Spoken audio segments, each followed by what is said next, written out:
तिवारी जी, हमारे चैनल पे आपका बहुत बहुत स्वागत है।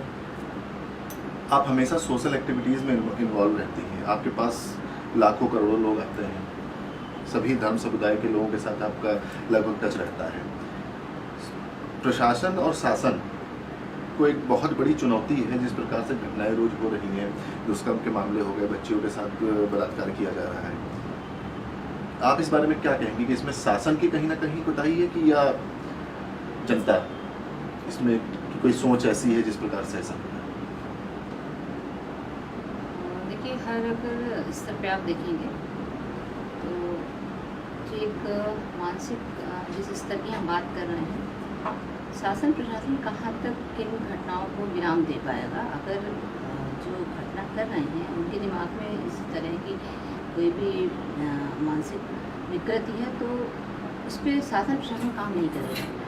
आपकी परवरिश, आपका जो बैकग्राउंड है, ठीक है, आसपास का जो आपका माहौल है, और मेन उससे भी अलग जो आपके संस्कार है, कहीं ना कहीं वो बहुत महत्वपूर्ण है कि एक ऐसा विचार जो आदमी उस कृत्य को करने के लिए बाधित हो जाता है तो वो पनपता कहाँ है। जब हम संस्कारों की बात करेंगे तो पहले ऐसा नहीं हुआ करता था, होता होगा तो वो स्तर बहुत ही कम और संख्या बहुत कम होती होगी, परंतु आज हर दिन अगर आप घंटे के भी हिसाब से देखें तो प्रति घंटे सैकड़ों की संख्या में रेप जैसी घटनाएं हो रही हैं। और जब आप बस वारदातों को देखेंगे तो उम्र देखिए उन बच्चियों की 8 वर्ष की है। अगर रेप शब्द भी मुझे लगता है अपने आप में शर्मसार कर देने वाला होता होगा कि 8 साल की बच्ची का ना ही शरीर डेवलप हो पा रहा होगा और ना ही जो व्यक्ति कर रहा है वो ये सोच पा रहा है कि हम कर क्या रहे हैं। तो उस मानसिक विकृति का जो मानसिक रूप से कहीं ना कहीं बीमार हैं ऐसे लोग। हाँ, बीमार है, और वो एक जो हम समाज को दे रहे हैं जिस भी रूप में दे रहे हैं, संस्कारों के रूप में, संस्कृति के रूप में जो भी हम दे पा रहे हैं वो बहुत ज़्यादा बेकार है। हर आज घर पे आप जाएंगे, एक व्यक्ति को दूसरे व्यक्ति से बात करने का भी टाइम नहीं है। पहले क्या होता था, हम लोग भोजन पे साथ होते थे, किसी बिंदु पे किसी भी समस्या पे डिस्कस होता था।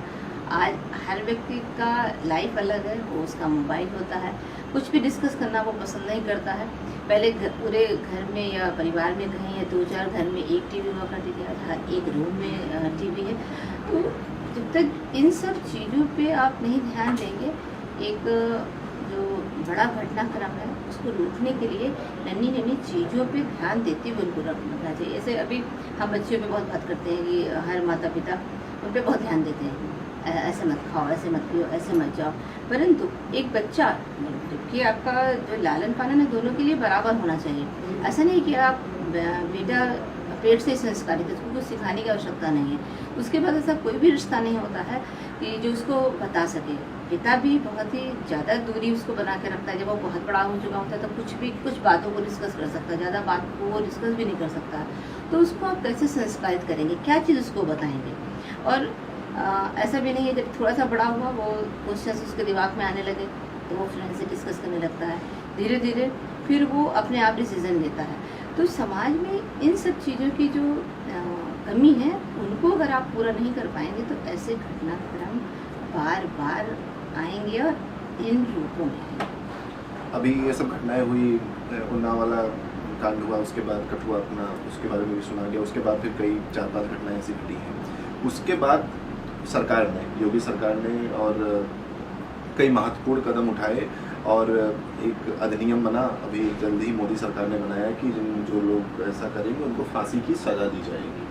तो क्या सरकार ने ऐसा पहले कभी नहीं सोचा था कि मतलब इन्हीं सब, क्या ऐसा थोड़े ना है कि ये पहली बार हो रहा है, ये तो पहले भी बहुत बार घट चुका है, लेकिन अभी तक कोई ऐसा अधिनियम या कानून नहीं बनाया गया था। क्या कहेंगे? देखिए, रेप का अगर संदर्भ आता है तो हमें लगता है इससे भी फांसी जैसा जो कानून है वो बहुत पहले बन जाना चाहिए था। क्योंकि उम्र कैद, अगर मान लिया आप किसी व्यक्ति को कैद कर सकते हैं तो आप उसकी वो जो मानसिकता लेके वो उसने वो कृत्य किया है उसको आप दूर नहीं कर पाए। क्योंकि वो अगर वो जीवित है तो फिर वो उपजेगा जहाँ वो रहेगा। कि जैसे अभी बीच में आसाराम बाबू जी ने वैद्य की बात आई थी, तो महिला वैद्य ही वो खोज रहे थे।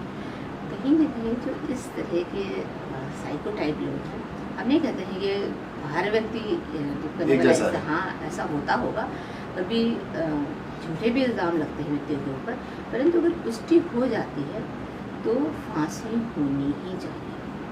और ये कानून बहुत अच्छा है, अगर इसको फॉलो अप अच्छे ढंग से किया जाए तो मुझे लगता है इस तरह की जो घटनाक्रम है उनकी संख्या में बढ़ोतरी जरूर है। देश और प्रदेश में इस तरह की घटनाएं हो रही हैं और हर पार्टियों से लगभग हर तरफ से तरह तरह के बयान आ रहे हैं कि इस तरह के लिए रेप और बलात्कार जैसे घटनाओं के लिए कड़े से कड़े कानून बनाए जाएं और लोग उसके लिए प्रतिक्रिया भी दे रहे हैं। आज हमारे बीच में दिव्यागिरी जी थी जो सोशल एक्टिविटीज़ में और गोमती, खासकर गोमती में इन्होंने काफ़ी काम किया उसकी सफाई के लिए, बहुत बड़ा एनजीओ भी चलता है इनका, और इसके अलावा और भी बहुत सोशल एक्टिविटीज़ में इन्वॉल्व है सामाजिक सेवा में। उन लोगों के लिए संदेश या उन परिवारों के लिए जिनके बच्चों के साथ ऐसा हुआ है, उनके लिए आप कोई संदेश है, कोई मैसेज? देखिए, मुझे तो नहीं लगता है कि कुछ भी कहना उनके लिए वाजिब होगा, क्योंकि जो तो वो लोग झेल रहे होते हैं या उनका परिवार झेल रहा होता है। और सबसे महत्वपूर्ण बात, अगर लड़की रेप के बाद में जीवित रहती है या कोई भी ऐसा घर परिवार से संबंधित अगर उसके साथ हो जाता है तो वो मानसिक रूप से बहुत ही वीक हो चुकी होती है। तो घर वालों को एक ऐसा सपोर्ट उन लोगों को चाहिए, क्योंकि वो उसको अपराध ना समझे। उसने कोई अपराध नहीं किया है, लोगों ने जो उसके साथ अपराध किया है, तो उसको थोड़ा सा सशक्त करें, मजबूत करें, मानसिक रूप से भी मजबूत करें, और वो सब कुछ करने लायक है जो एक आम व्यक्ति करता है। क्योंकि इसके होने के बाद अगर थोड़ा भी बहुत शरीर या मन उसका ठीक है तो आसपास वाले लोग ही भूल के उसको इतना कमज़ोर कर देते हैं कि वो शायद भविष्य के अपने अन्य डिसीजन को बहुत अच्छी तरीके से नहीं ले पाते हैं। तो जो उसके घर के लोग हैं, माँ बाप हैं या जो भी परिजन हैं, उनको मजबूत रखने के लिए उसका मानसिक मनोबल ऊपर रखें और उसको समझाएं। ऐसी घटनाएं हो सकता है एक पुरुष के साथ में होती हों, ऐसा लड़कियों के साथ में ही होता है, ऐसा नहीं है। अब समय जो चेंज हुआ है, लड़के भी उतने ही प्रताड़ित हैं जितनी कि महिलाएं या लड़कियां। तो उन दोनों को अगर इससे गुजर रहे हैं तो उनको समझाएं, और हम कैसे उनके लिए अच्छा कर सकते हैं ये सभी लोगों को इंडिविजुअली, मतलब एक एक इकाई के रूप में अगर व्यक्ति कार्य करेगा तब कहीं जाके हमारा समाज जो हम चाह रहे हैं ऐसा नहीं होगा।